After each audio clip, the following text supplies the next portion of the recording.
اول خپله ژبه پس ته نورې ژبې بې بنیاده عمارت خو سمون نه کا. خپلې ژبې خپل کلتور ته چې شا کي ملګرتیا له هغه قامه ژوندون نه کا.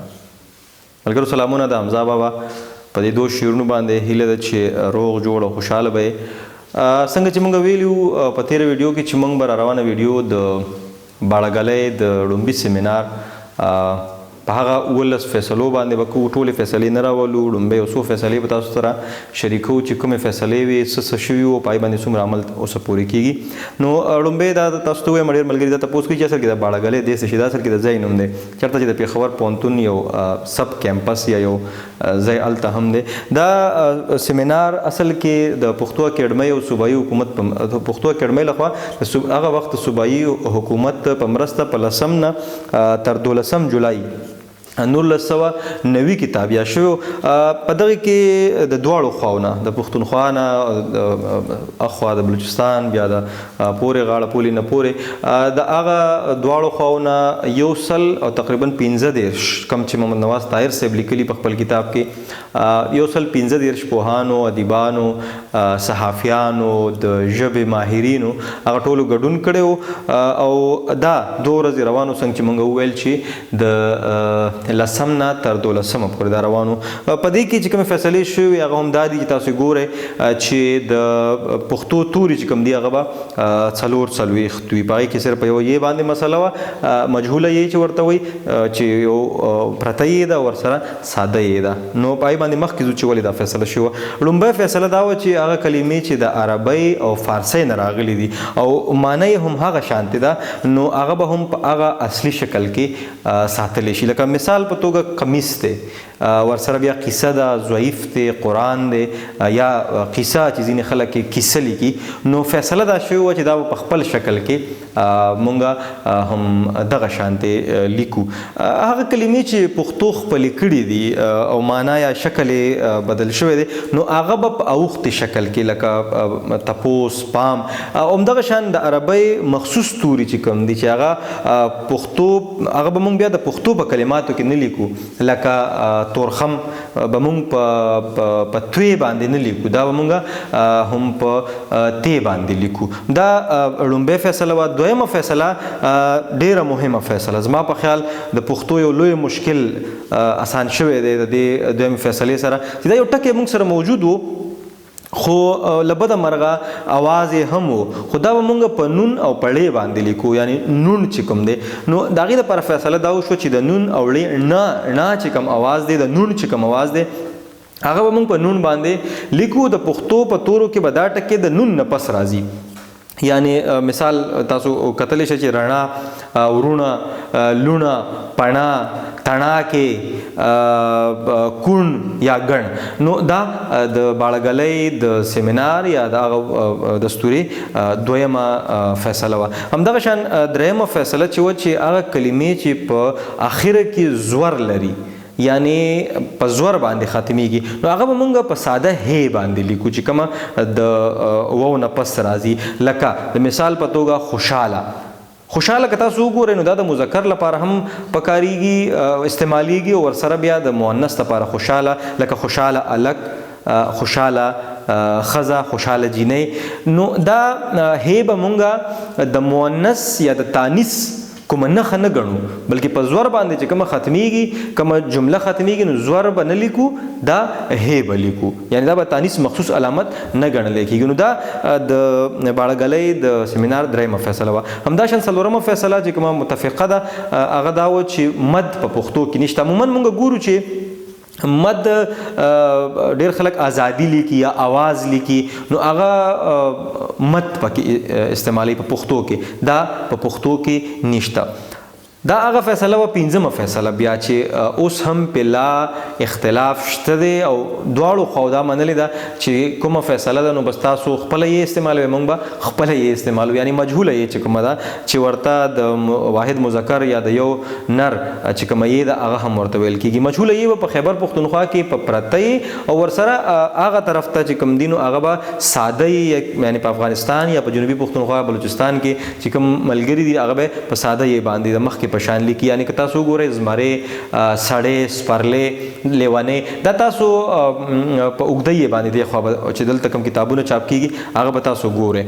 همدغه شان که زمری تاسو ګورئ نو پخوا چې پخوانی کوم املا وه په هغې کې چې ساده کومه یې وه ټکی ورته نه و، په هغه یې باندې هلته استعمالیږي. هم د دې له وجې چې کوم پنځه یاګانې جوړې شوي دي، دا تفریق چې جوړ کړی شوی دی، امتیاز راوستل شوی دی، دا د دې لپاره راوستل شوی چې دواړو خواو ته کومې مسلې دي نو هغه حل کړی شي. همدا شان په تیره ویډیو کې موږ په دې باندې خبره کړې وه مخصوصه یې چې کله د کلمې یا د جملې د غونډلې په مینس کې راځي نو دا به هم هغه شانتې لیکلی کېږي، یعنې لاندې باندې به ورته ټکي، او که په آخر کې راځي نو هغه به هم داسې چې تاسو په خپل سکرین باندې ګورئ دا به داسې لیکلی کېږي. لکه مثال په توګه سړی اوبه، خیر، هیره، یا موږ پېښور لیکو، همدا شان نور یو شمېر ټکي. همدا شان که مجهوله یې په مینس کې راشي اواز یې هغه شانتې وي نو هغه به مونږ په دې یې باندې لیکو. یعنې چې کوم څنګ په څنګ ټکي دي هغه به مونږ صرف او صرف د ای اواز لپاره، ای فونیم لپاره چې کوم ټکی دی اواز دی نو هغه به لیکو.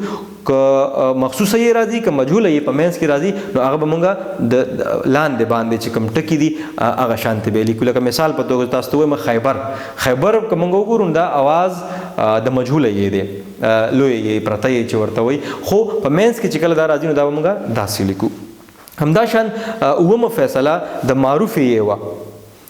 معروفه یې که تاسو په زړه املا کې وګورئ نو هغه ساده یې، یعنې چې کوم ساده غونډه یې به ورته مونږ وي هغه به داسې لیکلی کېدله، ټکې به یو لاندې باندې یا څنګ په څنګ ټکي به ورته نه او ساده یې به استعمالېدله.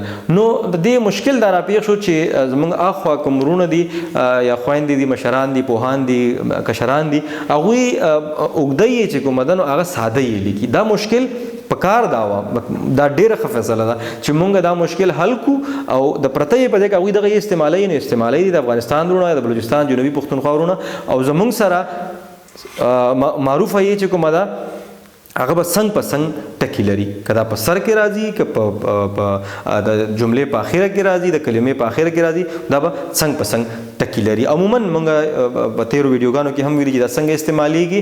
جمع مذکر دپاره استعمالیږي، لکه سړي، زمري، سپرلی، تلی دي، هغوی راغلی دي، هغوی تلی دي. همدا شان یو شمېر نورې کلمې. همدا شان اتمه فیصله چې کومه شوې وه هغه هم ډېره مهمه وه، یا تانیث چې کوم موږ لکۍ یا کش ورته وي هغه یې دا به په اخره کې، یعنی د جملې په اخره کې چې کله راځي یا د کلمې په اخره کې راځي نو دا به په کش سره لیکلی کېږي. دا یا تانیث ده. په دې کې یو مشکل دا هم و چې یا تانیث او د فعل یا د امر یې چې کوم هغه یو شان اواز لري نو دغه وروسته بیا راځي چې دغه څنګه بیا ختم کړی شوی دی، خو یا تانیث په کش لیکلی کېږي. دا اتمه فیصله وه. همدا شان نهمه فیصله د فعل لپاره به د مخکې غونتې د یې د پاسه، څنګه چې ما د اواز خبره وکړله د یا تانیث، نو د فعل لپاره یا د امر لپاره دا به د پاسه به پې حمزه کېږي. یعنی تاسو اخرئ، لاړ شئ، کښېنئ، اسکئ، پاسئ، دا فعل دی، کار دی په دې کې. نو نهمه فیصله دا وه چې د فعل لپاره کومه یې استعمالیږي هغه به د پاسه حمزه لري، او چې کومه د اتمه فیصله وه یا تانیث چونکې اواز یو شان دی نو هغه به په کش باندې وي. دې نه وړاندې چې مونږ لاړ شو زه به تاسو ته ووایم چې نن مونږ په ټولو فیصلو خبرې نه کوو، صرف په لسمه فیصله به خبره کوو. له هغې وروسته یو بله ویډیو کې اووه فیصلې چې کومې نورې دي په هغې باندې به خبره کوو، او ورسره بیا مونږ په دغه ویډیو کې په دې هم خبره کوو چې اوس څومره په دې باندې عمل کېږي. خو فلحال موږ صرف یو معرفي کوو، تعارفي غونته کې یو ویډیو ده چې موږ تاسو سره وویله، او ورسره دا لسمه آخري فیصله په ضمیر متصل او یې کې به په یې حمزه لیکلی شي او مخصوصه یې به لیکلی شي. لکه مثال په توګه یو ټکی دی یې، تاسو تلی یې، تاسو راغلی یې، نو دا لومبۍ یې چې کومه ده دا به مخصوصه یې یا چې کومه عامه یې ده څنګ په څنګ ټکي دي هغه به لیکل کېږي، ورسره به حمزه والا یې لیکل کېږي او یعنی په دویمه یې باندې به حمزه وي، د هغې نه مخکې چې کومه یې ده هغه به ساده یې وي. عموما موږ چې یې لیکو نو یې بیا په دوه قسمه دی، یو ساده یې او لاندې مخصوصه یې او یا حمزه والا یې او ورسره مخصوصه یې. خو چې دا کوم لسمه فیصله ده پای کې دا و چې یې ټکي کوم راځي یعنی ضمیر متصل چې کوم راځي نو هغه به مونږ لومبۍ چې کومه ده مخصوصه یې یا عامه یې او ورسره به بیا حمزه والا یې مونږ استعمالو. نو عموما ملګري دا سوال کوي چې باړګلې څه شی دی او باړګلې فیصلې څه وي. مونږ دغه لس فیصلې تاسو ته په دې باندې کېښودلې، په سکرین مو درته کېښودلې چې مونږ خبر شو چې د پښتو د املا په اړه تر اوسه پورې کار شوی دی، ښه ډېر کار شوی دی. هغه دویمه یو مسله زموږ شته دی چې مونږ ته خبر نه یو یا مونږ ته چا خبر کړي نه یو یا زموږ په نصاب کې نشته دی. ان تر دې چې زمونږ ماسټر ته یا بي ایس ته یا بي اے ته هم زمونږ ډېر ملګري راځي نو په ډېر بخښنې سره هلته هم د املا په اړه کوم داسې خاص انتظام نشته دی. ولې نشته دی په دې به هم چېرته یو ورځ بحث کوو چې ولې نشته دی او تر اوسه پورې زمونږ په کالجونو کې زمونږ په یونیورسټیو کې کومې مسلې دي ډېر کار کېږي، ډېر تکړه تکړه استادان شته دی، ډېر کار یې کړی دی، کتابونه یې لیکلي دي، ریسرچ یې کړي دي، تحقیق یې کړی دی، په املا باندې هم کتابونه لیکلي شوي دي. پښتو اکیډمي شته په پېښور کې، پښتو اکیډمي بلوچستان کې شته، په کابل کې شته، کار هم کوي.